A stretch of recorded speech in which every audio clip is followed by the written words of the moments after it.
Hello, everybody, and thank you for joining me for another Batman review. Today it is Season 1, Episode 22, Not Yet He Ain't, and this episode is Part 2 of The Penguin Goes Straight. So once again, it has guest star Burgess Meredith as the Penguin. And I have to say, Part 1 was decent, but I really like Part 2 a lot better. This episode flew by, and there's a lot that happens. However, I will say that you really have to just go with this episode, as there are a few things that are really hard to believe, in my opinion, even for this show. So we start with our cliffhanger, as we always do, where Batman and Robin are tied up, and it turns out that they were able to get away because the bottom of their boots are bulletproof. This feels like a little bit of a cheat, but at least it's not using the utility belt again. So I'll leave it alone. I'll go with it. It was fine. So eventually this leads to their escape as Batman is able to get them down. Now when the Penguin finds out about this, he's actually legitimately upset. I thought this was good acting from Burgess Meredith. So Batman and Robin are basically still on the run. This leads to a fight scene, which was pretty funny, where Batman and Robin pretend to lose it. We'll find out this is all part of a master plan. They act like they don't care anymore, and they actually attack the Penguin and his henchmen. This leads the police to come, of course, and they give chase in a pretty well done scene, I have to say. And eventually they actually shoot Batman and Robin, which we'll find out later was all part of a plot. That blanks were used, but it's pretty easy to figure out as an audience. I think we're pretty sure that Batman and Robin aren't really dead. But the commissioner goes along with it. He sells it pretty good with an announcement on TV as well. So at this point, the Penguin decides he's going to steal the Batmobile, because that just seems to be something that villains like to do, because they never learn that this isn't a good idea. And it turns out that the Penguin is supposed to marry the lady Sophia from the first episode. And surprisingly, she's really into the Penguin. I did like this twist.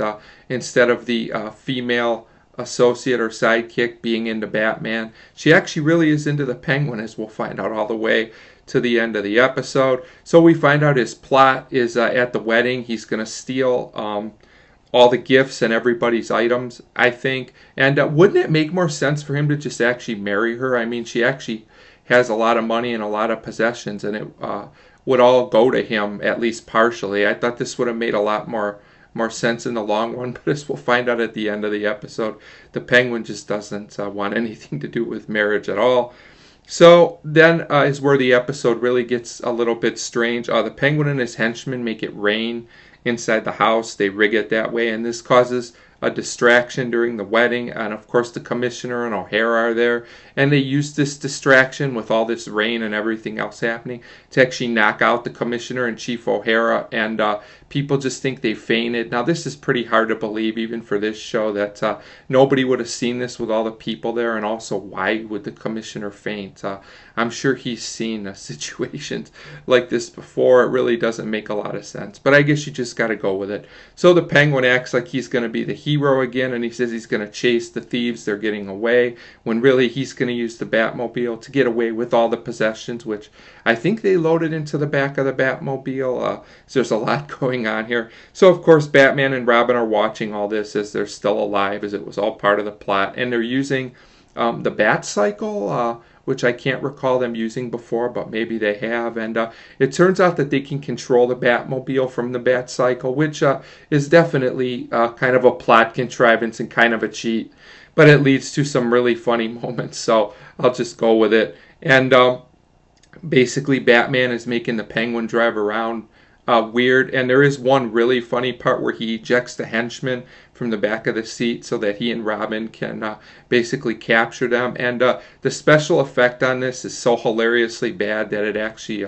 is almost good. I actually laughed at this. It was pretty amusing. And ultimately, the Penguin is captured as well, as Batman basically makes it so that Penguin can't control the Batmobile anymore. And then there's a really funny scene, one of my favorite endings of the show so far, where we go back to Sophia, and it turns out she still wants to marry the Penguin. I have no idea why this woman has so much affection for him, but she just does. But when the Penguin finds this out, he says he'd rather be taken away than marry this woman. I thought that was pretty funny. So Penguin definitely wants nothing to do with being married. So overall, a very entertaining episode, even if you have to suspend your belief a little bit during it. Definitely a memorable Batman episode, and I give Not Yet He Ain't a 4 out of 5. Definitely a series classic and worth watching for fans of the show. So 4 out of 5 for Not Yet He Ain't, and thank you very much for watching.